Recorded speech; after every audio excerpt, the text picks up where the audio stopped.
Hey everybody, when you're in school you do not want to get bad grades because it'll come back to just bite you in the butt, and that's not good. You always want to have good homeworks, turn in your schoolwork, and be on top of everything. Don't be late for classes or anything like that, because then the teacher will be upset and you don't want that.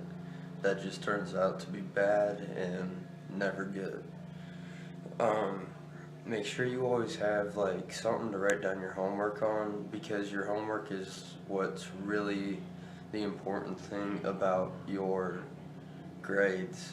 If you don't do any of your homework, you most likely will fail.